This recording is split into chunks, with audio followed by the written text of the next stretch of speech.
శ్రీ సచ్చిదానంద సద్గురు సాయినాథ్ మహారాజ్ की जय। సద్గురు శ్రీ సాయినాథుని శరత్ బాబూజీ की జై। రమణ పెరియ పురాణము టిపి రామచంద్ర అయ్యర్.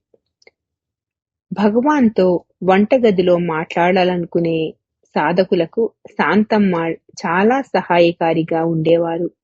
కొంతమంది భక్తులు బిడియంతో అందరి ముందు భగవాన్తో హాలులో మాట్లాడలేకపోయేవారు.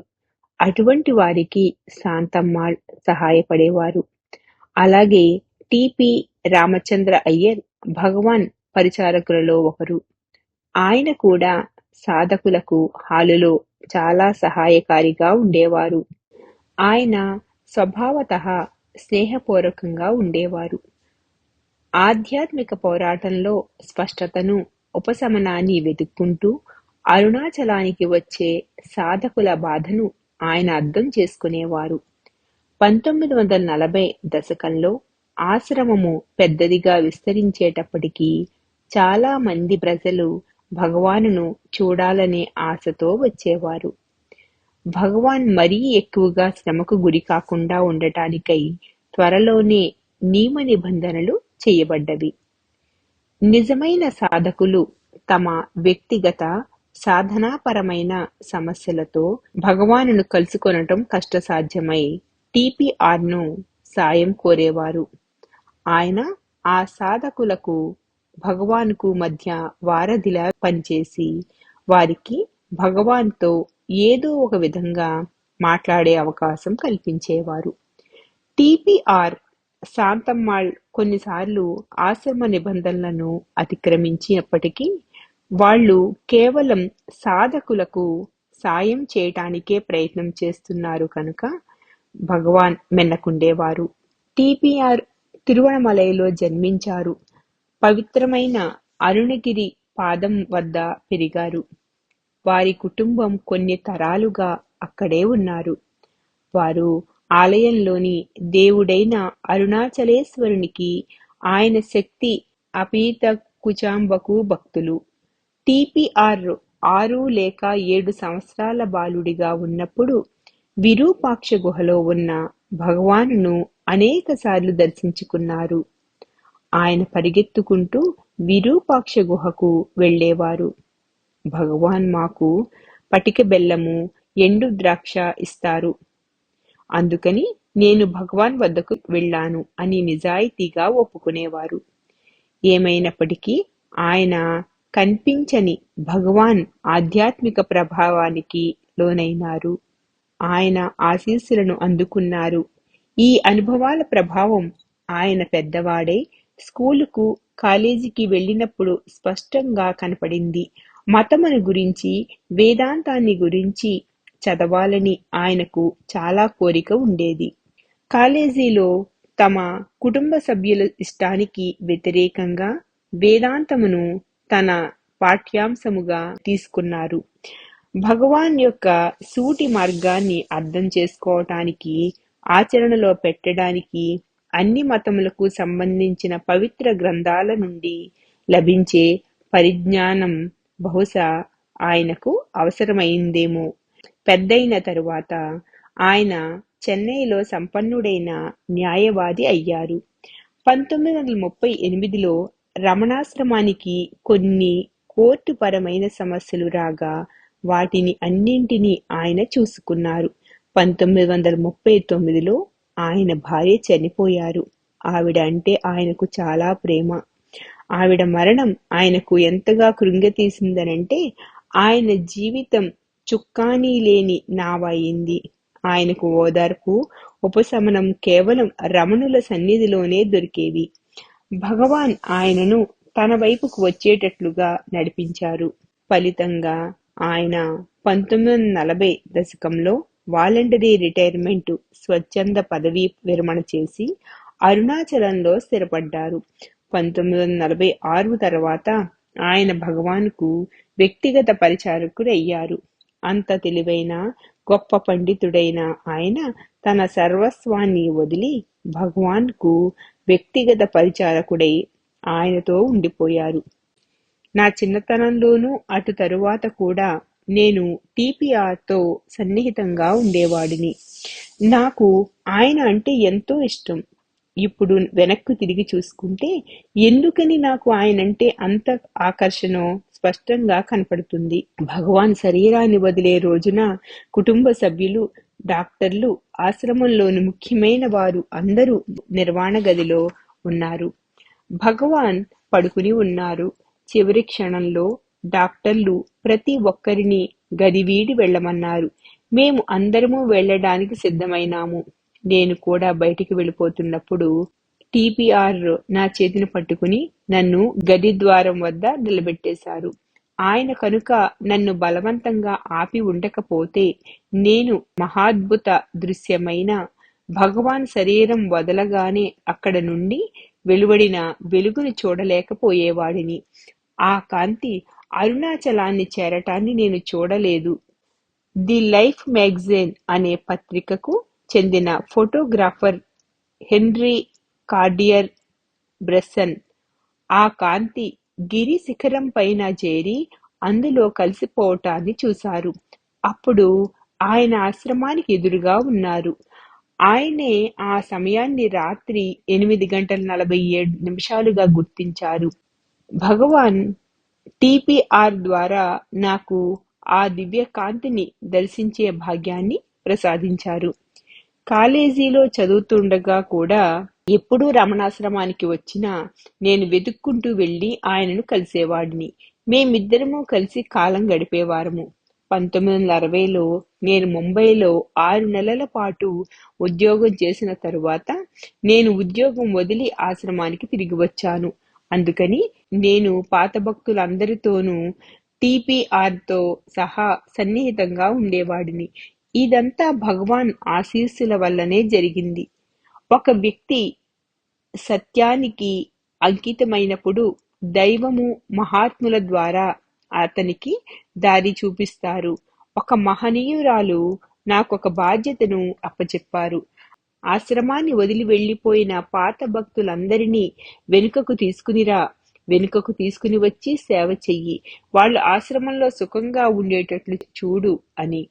ఆ విధంగా ప్రతి ఒక్కరూ టీపీఆర్తో సహా వెనుకకు వచ్చారు. ఒకరోజు నేను ఆశ్రమానికి వస్తూ ఉండగా టీపీఆర్ నా భుజం మీద తట్టి అన్నారు, నేను కూడా నీలాగనే వేదాంతాన్ని ప్రత్యేక పాఠ్యాంశంగా తీసుకున్నాను కాలేజీలో.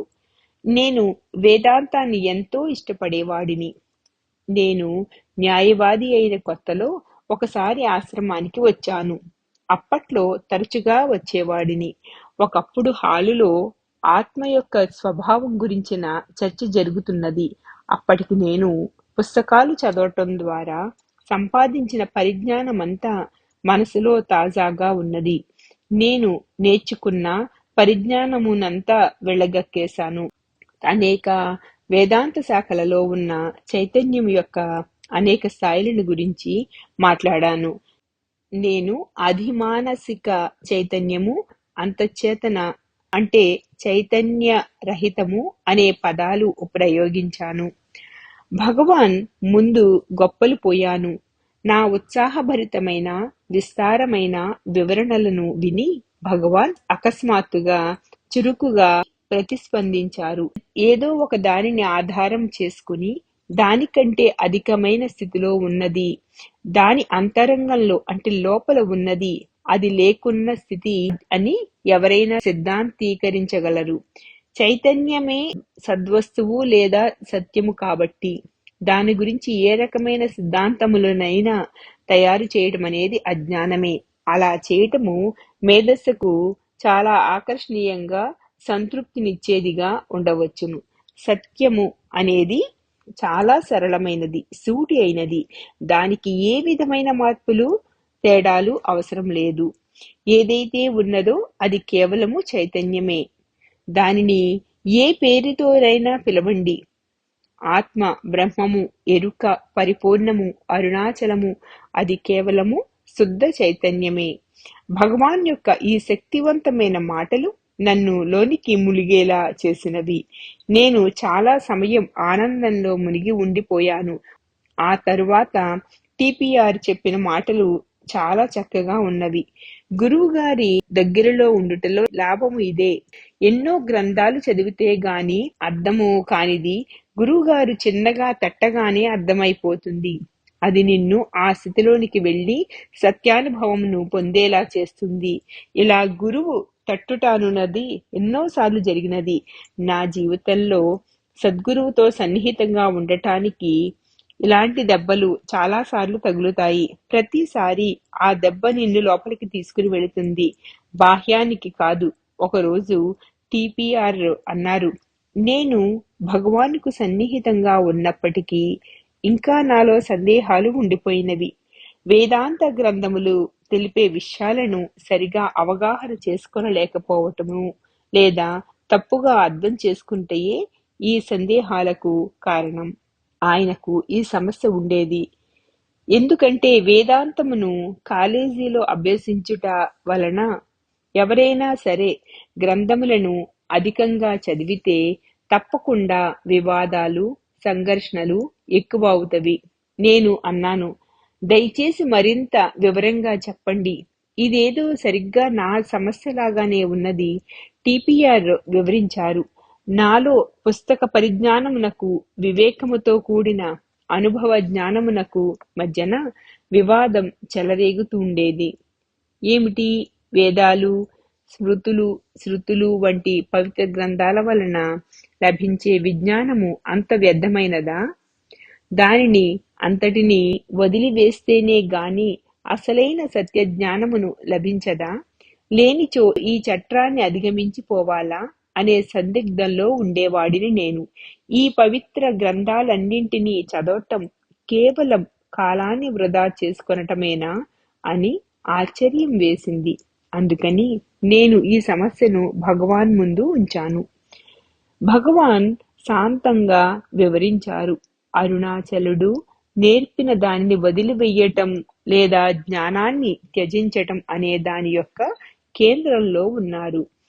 అత్యంత అంతిమమైన స్థితి అయిన ఆధ్యాత్మిక పరిపూర్ణతను అందుకోవాలనంటే ఒక వ్యక్తి తాను నేర్చుకున్నది లేదా సంపాదించుకున్నది అయినా జ్ఞానమంతా నిశ్శేషంగా వదిలివేయాలి. ఎవరైనా ఏదైనా నేర్చుకోకపోతే దాన్నెలా వదిలివేయగలరు? పవిత్ర గ్రంథాలు మనకు జ్ఞానాన్ని, చదువును సమకూర్చును. చదువును లేదా జ్ఞానాన్ని వదిలివేయటమనంటే ఒకరి మనసులో ఆ గ్రంథాలను వ్యతిరేకించటము లేదా మనసులో నుండి వాటిని తీసివేయటము అవుతుందా?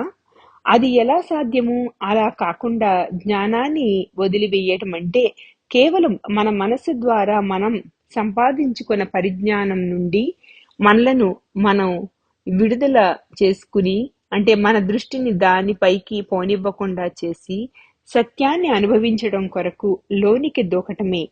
హృదయ కుహరంలోనికి వెళ్ళుటయే. అంటే సత్యము తనకంటే వేరు అని భావించకుండా దానిలో కలిసి ఐక్యం అయిపోవటమే. పుస్తకాలలో చెప్పబడిన దాన్ని అనుభవ సిద్ధం చేసుకొనాలి. అనగా దానిని తాను స్వయంగా అనుభవించి తెలుసుకోవాలి.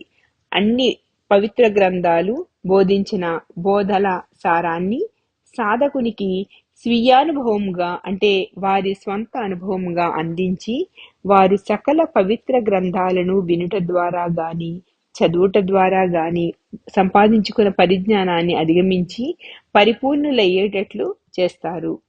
అరుణాచలేశ్వరుడు క్లుప్తంగా చెప్పాలంటే వ్యక్తిగతమైన నేను లేదా అహంకారము లేదా వ్యక్తిత్వము అనబడేదే విషయ పరిజ్ఞానము. ఈ చదువు లేదా ఈ జ్ఞానము మొత్తము తలలో ఉంటుంది. నేను నేను అనబడే అహం స్ఫురణ హృదయంలో ఉంటుంది. అదే సత్య జ్ఞానము. అప్పుడు వివాదానికి తావేది? తల నుండి హృదయానికి దిగటమే ఆధ్యాత్మిక సాధనకు ప్రారంభము అని భగవాన్ స్పష్టంగా చెప్పారు. చాలా తరచుగా ఆశ్రమము బయట ఉన్న టిపిఆర్ గదికి వెళ్ళి ఆయన కొరకు వేచి ఉండేవాడిని. ఒకరోజు ఆయన ఇలా సణుక్కుంటూ గది బయటికి వచ్చారు.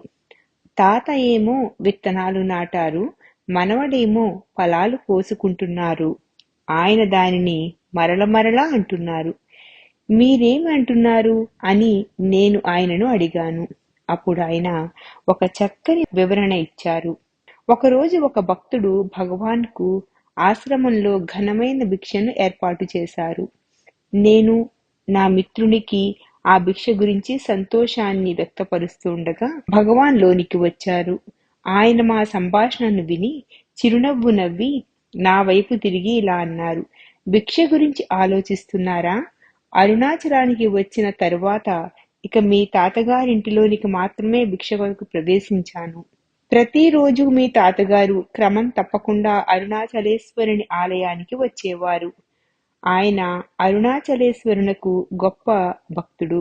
ఎత్తుగా దృఢంగా ఉండే ఆయన రుద్రాక్షలను ఇతర పూసలను ధరించేవారు. ఆ రోజులలో అనగా 1896వ సంవత్సరంనకు కొంచెం అటూ ఇటూగా నేను పెద్ద గుడిలోని గోపురము సుబ్రహ్మణ్య ఆలయం దగ్గరలో అరుణాచలేశ్వర ఆలయ ద్వారమునకు దగ్గరలో ఉండేవాడిని. ప్రతిరోజు మీ తాతగారు కొంతసేపు మౌనంగా నా ఎదుట కూర్చునేవారు. నేను అప్పటికి 16 బాలుడిని. ఆయన పెద్దవారు అయినప్పటికీ ఆయన నా ఎదుట మౌనంగా ఉండేవారు. ఆయన టౌన్లో మంచి పేరు పొందిన వ్యక్తి. అందుకని చాలా మంది ప్రముఖులు ఆయనకు అతిథులుగా ఉండేవారు. ఒకరోజు చాలా ప్రముఖుడొక ఆయన వారింటికి వచ్చారు. విందు ఏర్పాట్లు చేయబడ్డవి. ఆ రోజున కూడా మీ తాతగారు అరుణాచలేశ్వరుని దర్శనానికై వచ్చి నా వద్దకు వచ్చి కూర్చున్నారు. కొంచెం సేపటి తరువాత, లేవండి, మా ఇంటికి వచ్చి భిక్ష తీసుకుని వెనుకకు వద్దురు గాని అన్నారు నాతో. అప్పుడు మాట్లాడటం నాకు అలవాటు లేదు. నేను రానని, నాకు ఇష్టం లేదని సైగలు చేశాను. ఆయన లెక్క చేయలేదు. ఆయన భారీగా దృఢంగా ఉన్నారు. నేనేమో సన్నగా బలహీనంగా ఉన్నాను. ఆయన మరల అభ్యర్థించారు. నేను రాను అనే ఉద్దేశం మీదనే ఉన్నాను. నేను ఏమాత్రం వినకపోయేసరికి ఆయన కిందకు వంగి నా చేతులను తన చేతులతో పట్టుకుని బలవంతంగా లేవదీసి తనతో వెళ్లేలా చేశారు. ఆ విధంగా బలవంతంగా ఆయన ఇంట్లోకి ప్రవేశించవలసి వచ్చింది. ఆయన నన్ను అందరికంటే ప్రత్యేకమైన స్థానంలో కూర్చుండబెట్టి మిగిలిన వారికి వేసిన ఆకుల కంటే పెద్ద ఆకును నా ముందు ఉంచి ఆయనే స్వయంగా వడ్డించారు. నేను భోజనం ముగించిన తరువాత ఆయన భోంచేశారు. ఆ రోజులలో నేనెప్పుడూ స్నానం చేసేవాడిని కాను. నా శరీరం నుండి వాసన వస్తూ ఉండేది. అందుకని ఎవ్వరూ నా దగ్గరగా వచ్చేవారు కాదు. టౌన్ నుండి చాలా మంది వచ్చి నన్ను చూసి వెళ్లిపోయేవారు. మీ తాతగారొక్కరు మాత్రమే గుర్తించారు. యువకుడైనా ఆయనలో పరిపూర్ణత్వము ఉన్నది అని. దీనిని గురించి చెప్పినప్పుడు ఆయన కళ్ళల్లో నీళ్లు వచ్చాయి. ఆయన ఇలా చెప్పారు: గణేశన్, కేవలం భగవాన్ పట్ల మా తాతగారి భక్తి వల్లనే ఇప్పుడు నేను భగవాన్ సన్నిధిని ఆనందంతో అనుభవించగలుగుతున్నాను. భగవాన్ ప్రతి దినము నాపై కురిపించే అంతరంగిక ఆనందమును అనుభవించగలుగుతున్నాను. మరొక రోజున నేను టిపిఆర్ను అడిగాను, భగవాన్ యొక్క కరుణ గురించి మీరేమైనా నాకు చెప్తారా? ఆయన బదులిచ్చారు, భగవాన్ కరుణకు 2 ప్రక్కలు ఉంటవి.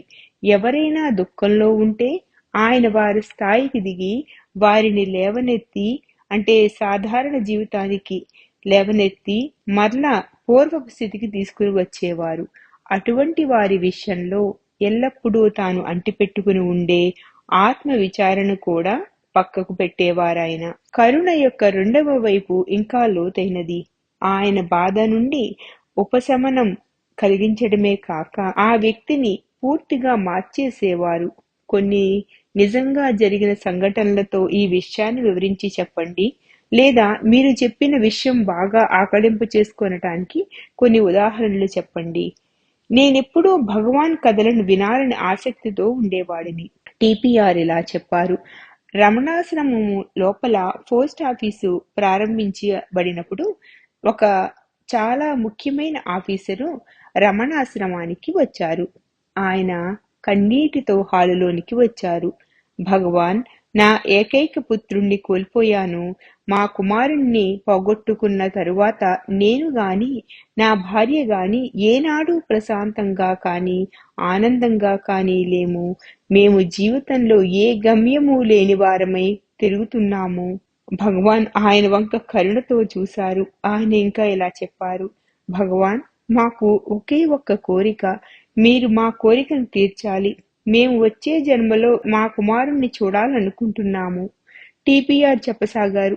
హాలులో ఉన్న భక్తులందరికీ భగవాన్ ఏమి జవాబు ఇవ్వబోతారో తెలుసు. భగవాన్ నిజంగా అలాంటి జవాబునే ఇచ్చారు.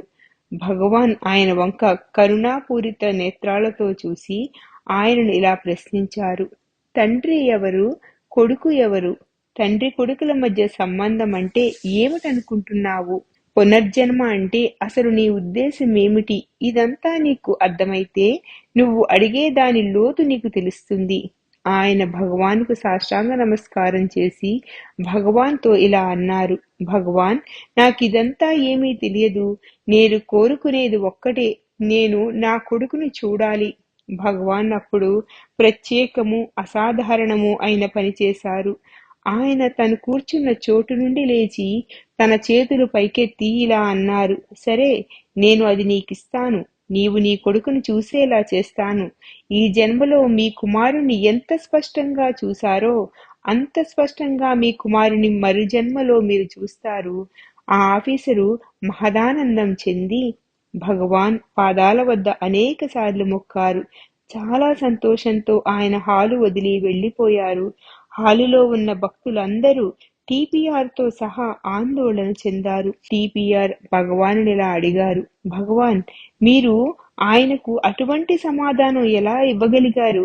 ఇది మీ బోధకు వ్యతిరేకంగా ఉన్నది. మీ బోధ ప్రకారము జన్మ మరియు పునర్జన్మ అనేవి లేనే లేవు. ఈ శరీరమే జన్మించకపోతే ఇక పునర్జన్మ ప్రసక్తి ఎక్కడ? భగవాన్ టిపిఆర్ వైపు తిరిగి అన్నారు, నేను ఏమి చెయ్యను? నేను ఆయనకు ఈ సమాధానం ఇచ్చి ఉండకపోతే ఆయన మనస్సు చిన్నాభిన్నమైపోయి ఉండేది. టిపిఆర్ ఇలా బాధపడ్డారు. మీరిలా మీ స్థాయి నుండి కిందకి దిగటం నాకు సంతోషంగా అనిపించడం లేదు. భగవాన్ వారి బాధను, నిరుత్సాహాన్ని గమనించి వెళ్ళి భగవద్గీతను తీసుకురండి అన్నారు. భగవాన్ అందులో నుండి ఒక పేరాగ్రాఫ్ను చూపి టిపిఆర్ ను దానిని పెద్దగా చదవమన్నారు. ఆ భాగంలో శ్రీకృష్ణుడు అర్థము చేసుకునే వారి సామర్థ్యాన్ని బట్టి జ్ఞానాన్ని ప్రసాదించాలి. దానిని గ్రహించడానికి తగిన పరిపక్వత లేని వారికి జ్ఞానోపదేశం చేసినట్లయితే వారి విశ్వాసం పూర్తిగా నాశనం చెందుతుంది అని ఉన్నది. ఇది భగవాన్ కరుణ అని చెప్పడం ముగించారు. అప్పుడు రెండవ రకం కరుణ గురించి, మనుషుల్ని పూర్తిగా మార్చివేసే కరుణను గురించి చెప్పమని నేను ఆయనను కోరాను. అప్పుడు టిపిఆర్ ఇలా గుర్తు చేసుకున్నారు. అరవింద్ బోస్ ఒక పారిశ్రామికవేత్త. ఆయన బాగా విద్యావంతుడు, భగవాన్కు గొప్ప భక్తుడు. ఆయన భగవాన్ యొక్క ఆత్మ విచారణ మార్గం పట్ల ఆకర్షితులైనారు. ఆయన బెంగళూరులో ఒక పరిశ్రమ ప్రారంభించారు. అది ఇప్పటికి కూడా బాగా నడుస్తున్నది. ఆయన ప్రతి వారము భగవాన్ని చూడటానికి వచ్చేవారు. వస్తూ తనతో పాటు కొందరు స్నేహితులను కూడా తీసుకుని వచ్చేవారు. బోస్కు 20 సంవత్సరాల కుమారుడు ఉండేవారు. అతడు చాలా తెలివిగల కుర్రాడు. బోస్ ఆ కుమారునికి పరిశ్రమ నిర్వహణా భారాన్ని అప్పగించి తను భగవాన్ పవిత్ర పాదాల వద్ద స్థిరపడిపోదాము అనుకున్నారు. కానీ ఆ పిల్లవాడు అకస్మాత్తుగా చనిపోయాడు. బోస్ దుఃఖానికి అంతు లేకుండా పోయింది. రమణాశ్రమం నుండి చాలా మందిని ఆయనను ఓదార్చడానికి వెళ్ళాము. మేము భగవాన్ బోధనలోని అన్ని కోణాలను గురించి ఎంతగానో మాట్లాడాము. అయినా లాభం లేకపోయింది. ఆయనను భగవాన్ వద్దకు తీసుకుని వెళ్ళవలనను అనుకున్నాము. మధ్యాహ్నం 12 గంటలు 2 గంటల మధ్య సమయంలో సాధారణంగా భగవాన్ వద్ద జనం ఉండరు కాబట్టి ఆ టైంలో నేను బోసును భగవాన్ వద్దకు తీసుకుని వెళ్ళాను. భగవాన్ తనకు దగ్గరగా కూర్చోమని చెప్పి ఆయన వైపే చూడటం మొదలుపెట్టారు. బోస్ శారీరకంగానూ మానసికంగానూ వ్యధ చెంది ఉన్నారు. ఆయన చాలా వ్యాకులతతో ఉన్నారు. ఆయన తన కళ్ళను కూడా తెరిచే స్థితిలో లేరు. భగవాన్ ఆయనపై ఏకాగ్ర దృష్టి నిలిపారు. చివరకు బోసు కళ్ళు తెరిచారు. ఆయన భగవాన్ వైపు చూడగలిగారు. భగవాన్ ఆయన వైపు చూస్తూనే ఉన్నారు. కొంతసేపటి తరువాత ఇది ఆయనను కదిలించింది. ఆయన పెద్ద గొంతుతో అరిచారు, భగవాన్, దేవుడున్నాడా, భగవంతుడున్నాడా? 5 నిమిషాల పాటు అక్కడ మౌనం రాజ్యమేలింది. భగవాన్ బోస్ వైపు చూస్తూనే ఉన్నారు. బోస్ కూడా భగవాన్ వైపు చూశారు. టిపిఆర్ దీనినంతటినీ బయట నుండి కిటికీ ద్వారా చూస్తున్నారు. ఆయన బోసులో ఏదో మార్పు రావటం గమనించారు. ఆయన తన మామూలు స్థితికి వచ్చి భగవాన్కు నమస్కరించారు. బోస్ మొదటిసారిగా చిరునవ్వు నవ్వి భగవాన్ ధన్యవాదములు అన్నారు. టిపిఆర్ అన్నారు, భగవాన్కు బోస్కు మధ్యన ఏం జరిగిందో మనకు తెలియదు. బోస్ భగవంతుడున్నాడా అని అడిగారు. భగవాన్, నీ ప్రశ్నలోనే సమాధానమున్నది అన్నారు. ప్రశ్నకు జవాబు అనేది కేవలం మేధాపరమైనది లేదా బుద్ధికి సంబంధించినది. కానీ కరుణ అనేది అంతులేని ఊరటనిచ్చేది, చాలా దృఢమైనది. బోస్ భగవానుకు గొప్ప భక్తుడుగానే ఉండిపోయారు. అప్పటికే ఆయనకు బోస్ కాంపౌండ్ ఉండేది. అందులో భక్తులు ఉండుట కొరకు అనేక కుటీరాలు ఉండేవి. టిపిఆర్ కూడా ఆయన చివరి రోజులలో అక్కడ ఉండేవారు. కొన్నాళ్లకు ఆయనను నేను ఆశ్రమానికి తీసుకుని వచ్చేశాను. భగవాన్ ఉదయం 3:30 లేచారు. ఆయన 5:30కు కొండపైకి వెళ్లి వచ్చేవారు. దాదాపు 6 గంటలకు స్నానం చేసేవారు.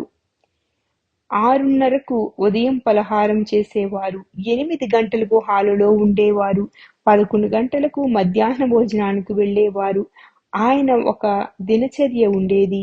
నేను టిపిఆర్తో అంటూ ఉండేవాడిని, మన భగవాన్ ఎప్పుడు ఏమి చేస్తారో చెప్పవచ్చును, కానీ శేషాద్రి స్వామి రామకృష్ణ పరమహంసల విషయంలో అలా వీలు పడదు.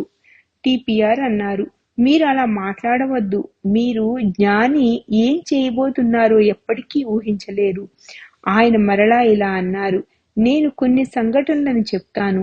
మీరు వాటిని అర్థం చేసుకున్నారో లేదో మీరే విశ్లేషించుకోనండి. ఒకప్పుడు ఉత్తర భారతదేశం నుండి ఒక స్వామి వచ్చారు. ఆయన వృద్ధులు.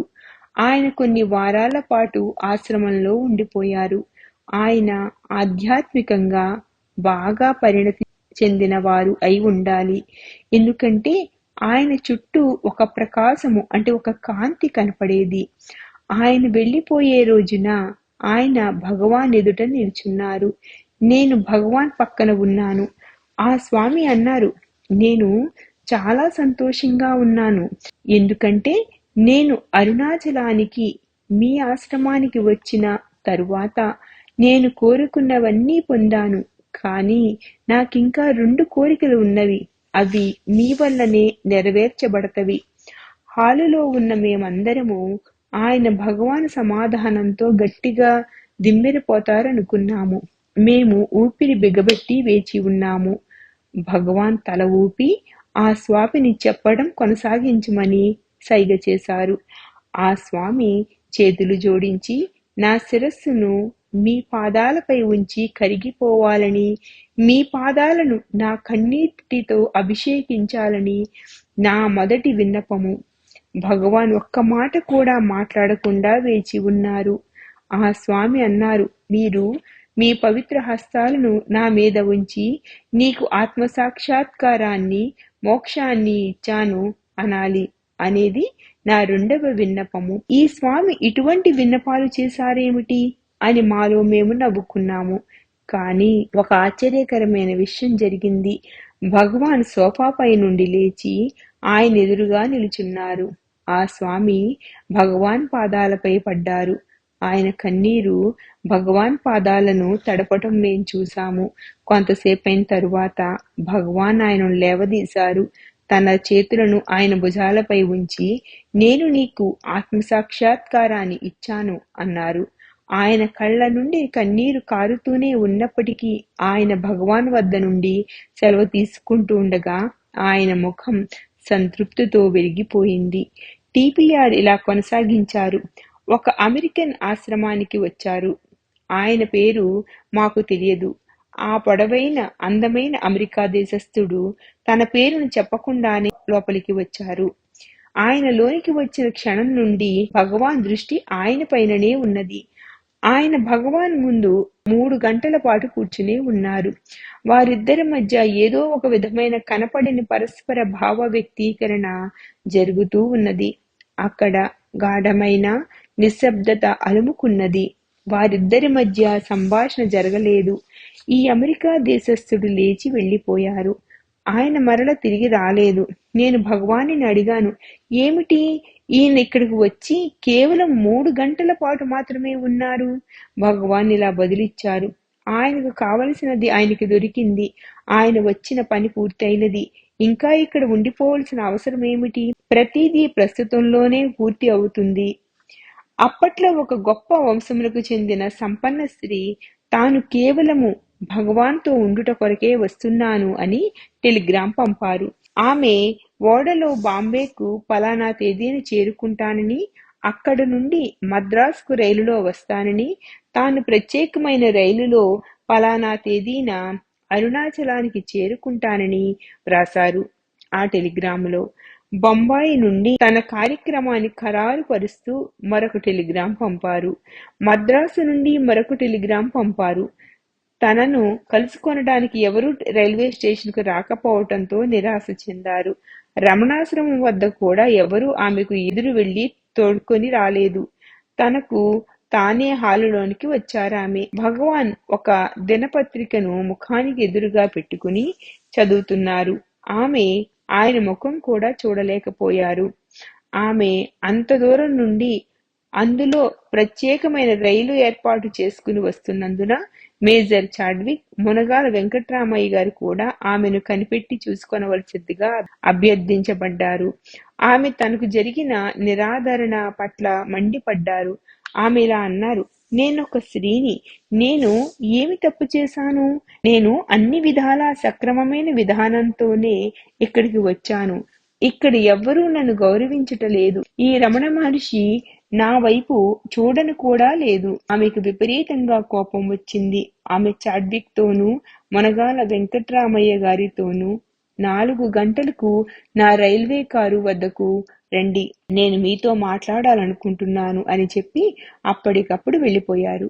వారు ఆమెను కలవటానికి వెళ్ళినప్పుడు ఆమె ఇలా ప్రశ్నించారు, రమణ మహర్షి నా పట్ల కనీసపు మర్యాదనైనా చూపలేదెందుకని? నేనేం తప్పు చేశాను? నేను చేయవలసినవన్నీ వంక పెట్టలేని విధంగా చేశాను. కానీ ఆయనకు ఒక స్త్రీని ఎలా గౌరవించాలో, కనీసం ఎలా పలకరించాలో కూడా తెలియదు. వాళ్ళు అన్నారు, మా గురువు గారిని గురించి చెడ్డగా మాట్లాడకండి. మేము వెళ్ళి ఇక్కడ జరిగినవన్నీ ఆయనకి చెప్తాము. ఆమె అన్నారు, అందుకోసమే నేను ఈ మాటలు అంటున్నాను. వెళ్ళి ఆయనతో చెప్పండి. ఆయనను ఎంతో కొంత నేర్చుకోనివ్వండి. ఆ ఇద్దరూ భయపడుతూ జరిగిన విషయాన్ని భగవానుకి చెప్పారు. భగవాన్ చాలా ఆసక్తిగా విన్నారు. ఆయన ఆ విషయాలన్నీ మరింత వివరంగా చెప్పమని అడిగారు. ఆఖరికి తన సాధారణ సమస్థితికి వచ్చి అన్నారు, ఆమె ఇదంతా అన్నారా? అప్పుడు ఇదే దీని పనిని చేస్తుంది. ఆ రాత్రి ఆ స్త్రీకి ఒక స్వప్నం వచ్చింది. ఆ కలలో భగవాన్ వెనుకకు రా అన్నారు. ఆ మర్నాడు ముందుగా తెలపకుండా ఆమె రమణాశ్రమానికి వచ్చింది. 8 గంటల నుండి భగవాన్ కళ్ళు హాలు ద్వారం వైపు చూస్తున్నాయి. ఆమె 10 గంటలకు వచ్చారు. భగవాన్ ఆమెను చూసి చిరునవ్వు చిందించారు. ఆమె భగవానుకు భక్తురాలుగా మారిపోయారు. తరువాత ఆమె అన్నారు, మనము ఎప్పుడూ సద్గురువును గాని ఆయన చెయ్యబోయే చర్యలను గాని విశ్లేషించలేము. ఆయన చర్యలను బట్టి మనము దేనిని నిర్ణయించలేము. టిపిఆర్ కేవలము ఈ సంఘటనను గురించి తెలపటమే కాదు, భగవాన్ బోధల పట్ల ఆయన అవగాహనను కూడా కలిగించారు. ఒకసారి ఆయన భగవాన్తో ఇలా చెప్పారు, మీ వ్యక్తిగత రూపాన్ని పైగల ఆకర్షణతో నేను మీ వద్దకు రాలేదు. మీ బోధ అయిన నేనెవరును అనేది హేతుబద్ధంగా ఉండుట వలన దాని పట్ల ఆకర్షితుడనై మీ వద్దకు వచ్చాను.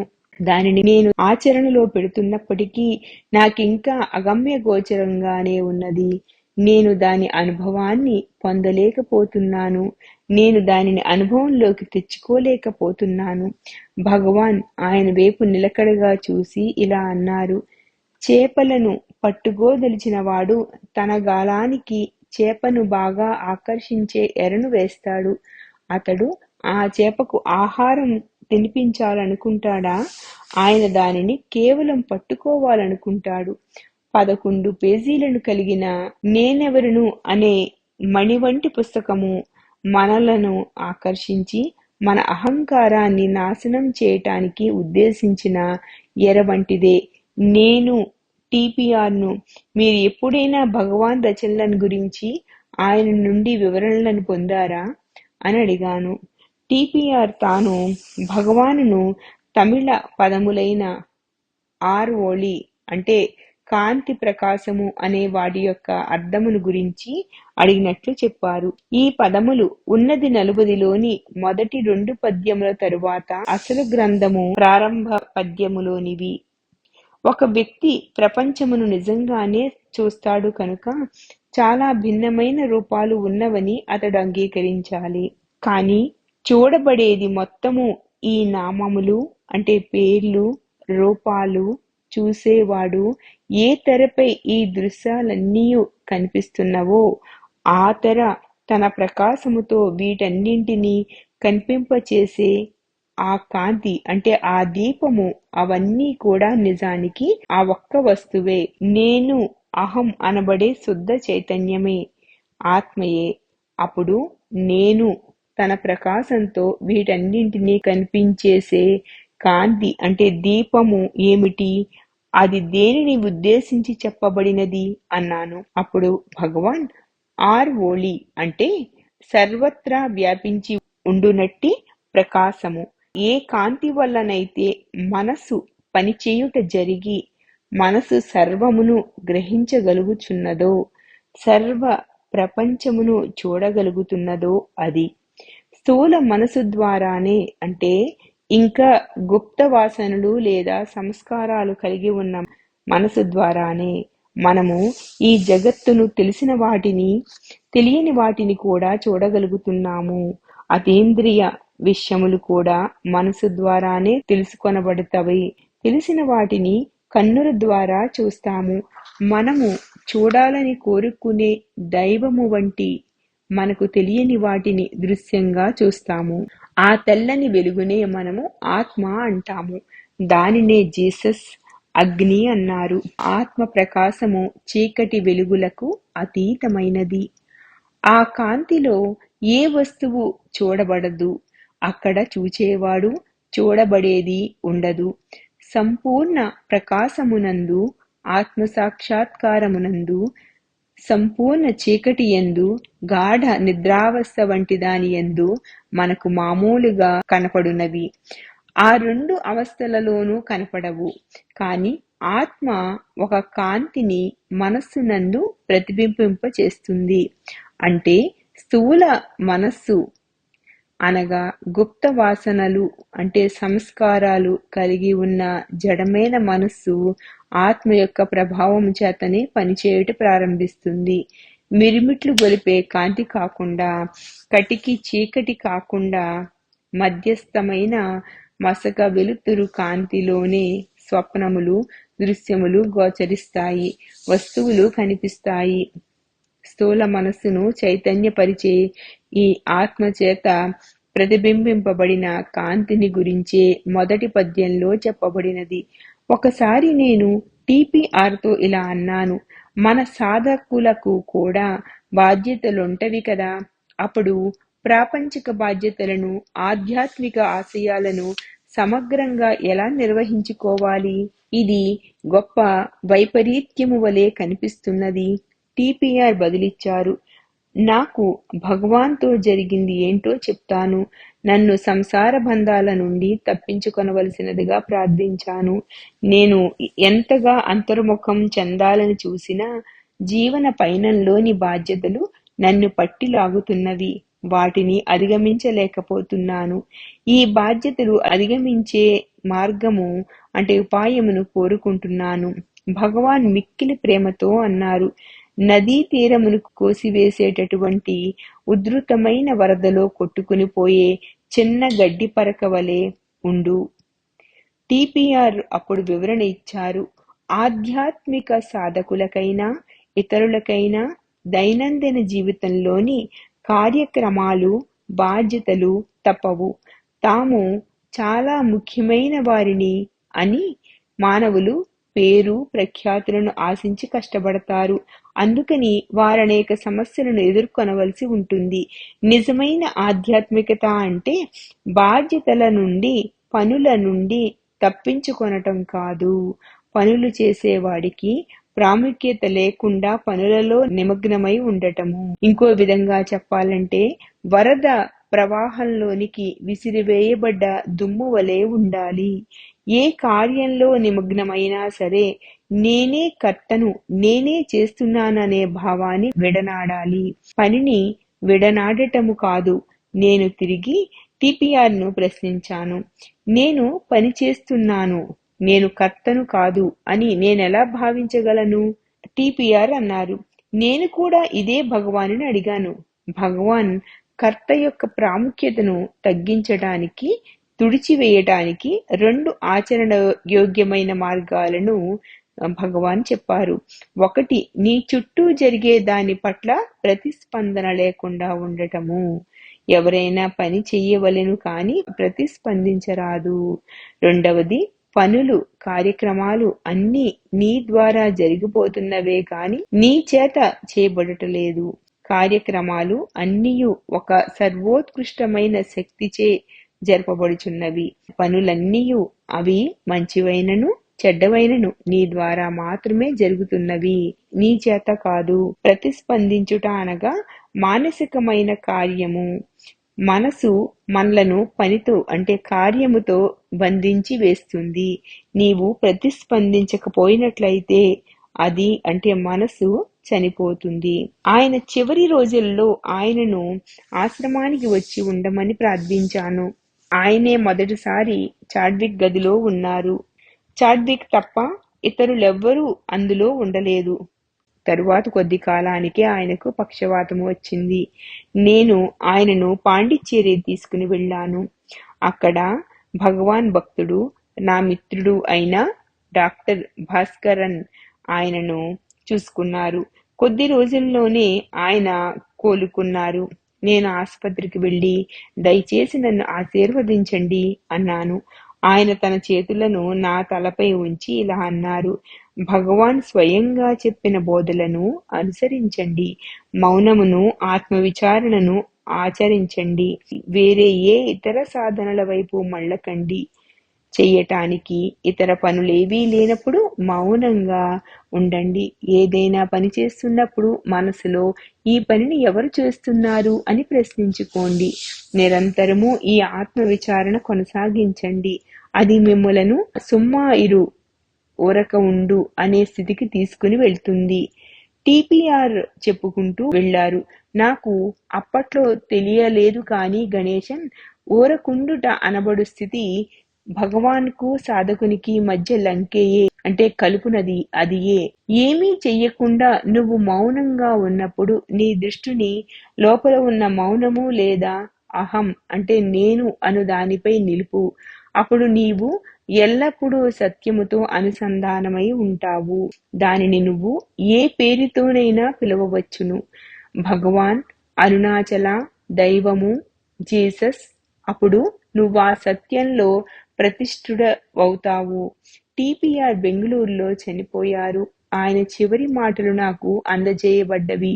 నేను ఆయనను ఆశీర్వదిస్తున్నానని గణేశన్ కు వ్రాయండి. అది ఈ ఒక వ్యక్తికే కాదు, అది సాధకులందరికీ ఆశీర్వాదమే. ఈ భక్తులందరికీ నివాళులర్పిద్దాము. వాళ్ళందరూ అరుణాచలము యొక్క గండశిలలు.